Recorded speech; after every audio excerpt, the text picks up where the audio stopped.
All right, we had a good weekend of boxing. Starting off with the women's boxing on Netflix. Aliciia Baumgardner against Jennifer Miranda. That fight, I didn't score it. I kind of watched it casually. In my casual eyeball test, I actually thought that Miranda won the fight. She was giving Aliciia Baumgardner fits with the movement and the combination punching. But fortunately, the judges didn't see it the way I saw it. And Aliciia Baumgardner, escaped with the victory. But yeah, she's got some things she's got to work on. She wasn't very good at closing the gap. She was getting hit a lot.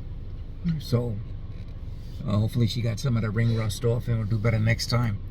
Then the Katie Taylor against Amanda Serrano.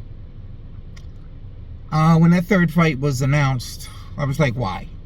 Like, why do we need a third fight? Katie Taylor won the first two fights, so since when does that warrant a rematch? But somehow they convinced Netflix to fork over the money and pay for it. And to no surprise, Katie Taylor won again. So 3 times in a row, she beat her. Amanda Serrano came out looking like a one-dimensional robot, throwing a lot of air punches. She started out by throwing air punches with the jab, and then actually started throwing 1-2s with the air punches. And I'm like, I don't get that. Is that like to try to impress the referees? Because if that's what it's about, it's not going to work. That was just bizarre. So come forward, straight line fighter Amanda Serrano, come forward, supposedly putting on the pressure. These fighters think walking forward is putting on the pressure, but she was not very good at cutting off the ring at all. And Katie Taylor always knew where she was going to be. I mean, that's the thing. That when you're fighting like that, she always knew you were going to be. I mean, sometimes you got to make an adjustment. One adjustment could have been, hey, let Katie Taylor come to you. How about that?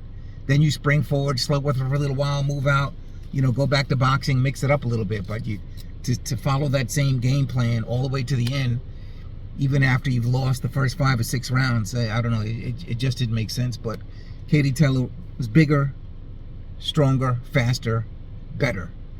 So hopefully, that's the end of that. And we won't have to see those two fight again. So then we had Shakur Stevenson against William Zepeda. And Shakur took a decision victory. I believe it was unanimous. But I did not like the way that Shakur fought. Didn't like it at all. This thing that Turki had been telling him about, I'm tired of seeing these Tom and Jerry matches. Apparently that was in his head. So he decided to stand toe-to-toe a lot.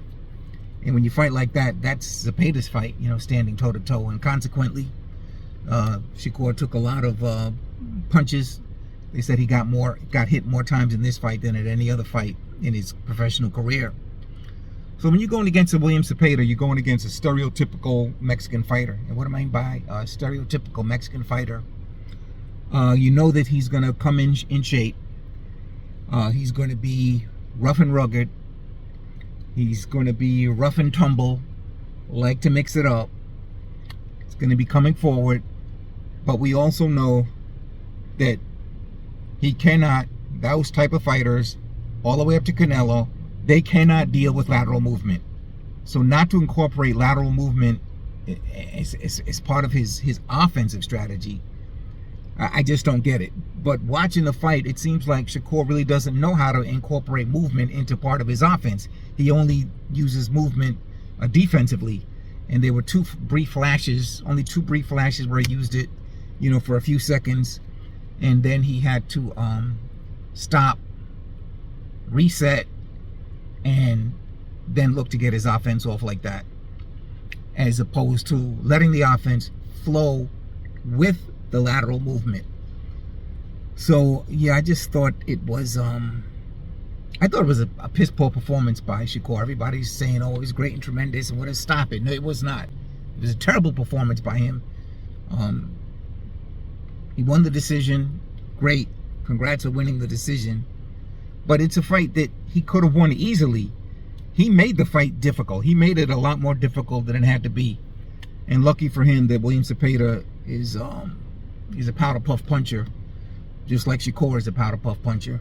And that's why neither one of them could hurt each other. So And of course, then the last fighter, Berlanga, getting knocked out by Hamza Shariz. So Berlanga now goes from being a top-rated contender, and now he's going to be looked at as a stepping stone.